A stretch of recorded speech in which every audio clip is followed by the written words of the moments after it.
بھوک سے بلکتے ہوئے ایک یتیم بچے کا واقعہ۔ بچہ روتا ہوا اپنے باپ کی قبر پر گیا اور کہنے لگا، ابو میں بھوکا ہوں۔ اس کے بعد کیا ہوا یہ واقعہ آپ کو بھی رلا دے گا۔ بسم اللہ الرحمن الرحیم۔ وہ ایک غریب اور بھوک کی ماری، غربت کی ماری عورت تھی۔ وہ ایک حاملہ عورت تھی۔ اس کا شوہر فوت ہو چکا تھا۔ شوہر کی وفات کے کچھ عرصے بعد اس کے ہاں ایک بیٹا پیدا ہوا۔ جیسے ہی بیٹا پیدا ہوا، غربت دن بدن بڑھتی جا رہی تھی۔ بیٹا جب 4 مہینے کا ہوا، ان کے گھر کے حالات اور خراب ہو گئے۔ فاقوں کی نوبت آ گئی۔ اس عورت کو نہ کوئی کام دیتا اور نہ ہی وہ کوئی کام کر کے اپنے بچے کا پیٹ پال پا رہی تھی۔ وہ اپنے بچے کو حرام کھلانے پر مجبور ہو چکی تھی۔ وہ کوئی بھی مردہ جانور دیکھتی تو اس کو ہانڈی میں بنا کر اپنے بیٹے کو کھلا دیتی۔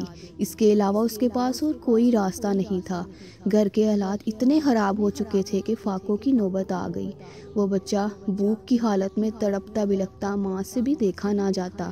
ایک دن بچہ بھوک کی حالت میں تڑپتا ہوا روتا ہوا قبرستان کی طرف گیا، اپنے باپ کی قبر کو تلاش کرنے۔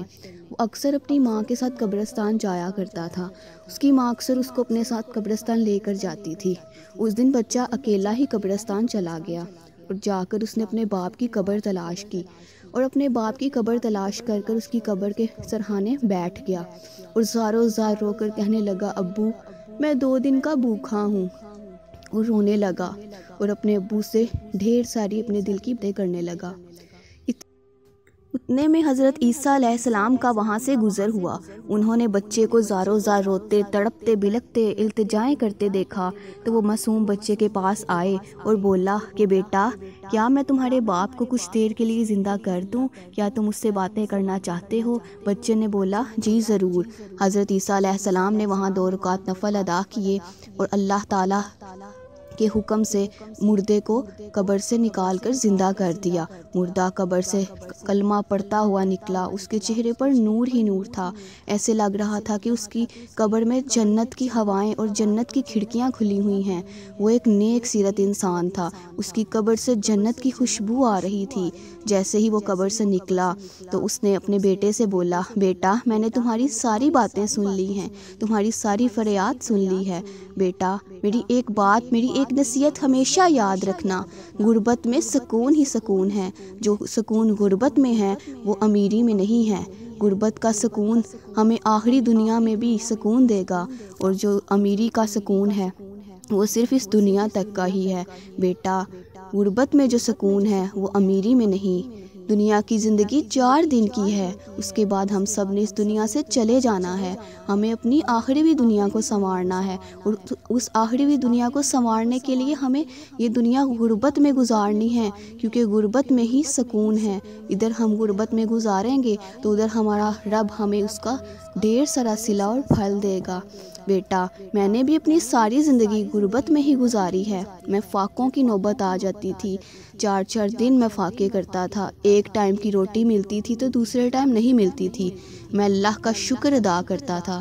ہر حال میں اپنے رب کا شکر ادا کرتا تھا۔ جب کھانا مل جاتا تھا تو خود بھی کھاتا تھا، تمہاری ماں کو بھی کھلاتا تھا، اور جب نہیں ملتا تھا تو اللہ کا شکر ادا کرتا تھا۔ میں نے بہت فاقے کاٹے ہیں، میں نے غربت کی زندگی گزاری ہے، اور میں نے غربت کی زندگی میں ہی سکون محسوس کیا ہے، اور آج میرا رب مجھے اس کا صلہ بھی دے رہا ہے۔ بیٹا تم بھی غربت کی زندگی ہی گزارو اور اپنے رب کا شکر ادا کرو، اور اپنے رب کے علاوہ کسی کے سامنے کبھی ہاتھ نہ پھیلانا۔ میرا بیٹا اللہ تعالیٰ کے علاوہ کسی کے سامنے مت جھکنا۔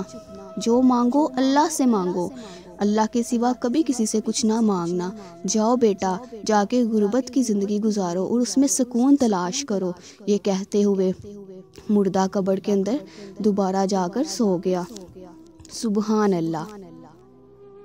اس کے بعد بچہ قبرستان سے چلا گیا اور اس نے غربت کی زندگی میں سکون تلاش کرنا شروع کر دیا اور اللہ تعالیٰ کا شکر ادا کیا۔ اللہ نے اس کو جس حال میں رکھا، اسی طرح ایک وقت ایسا آیا کہ اللہ تعالیٰ نے اس کو اتنا عطا کیا کہ بادشاہ بھی دیکھ کر حیران رہ گئے۔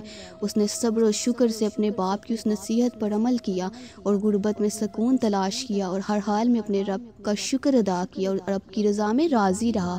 تو تو اللہ تعالیٰ نے اس کو اتنا عطا کیا کہ بادشاہ بھی اس کو دیکھ کر رشک کرنے لگے۔ سبحان اللہ۔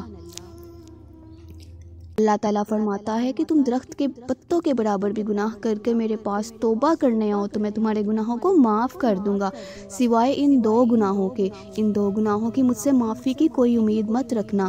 ایک، میرے علاوہ کسی کے آگے ہاتھ مت پھیلانا، جو مانگنا مجھ سے مانگنا، میرے آگے سجدہ کرنا، شرک کو میں کبھی معاف نہیں کروں گا۔ دوسرا، جو لوگ ماں باپ کے ساتھ بدتمیزی کرتے ہیں، جو لوگ ماں باپ کی نافرمانی کرتے ہیں، جو لوگ ماں باپ کے ساتھ اچھا سلوک نہیں کرتے، وہ مجھ سے معافی کی کوئی امید نہ رکھیں۔ نہ یہ دنیا ان کی ہے اور نہ آخرت ان کی ہے، ان کو دنیا اور آخرت میں ذلت اور رسوائی کے سوا کچھ نہیں ملے گا۔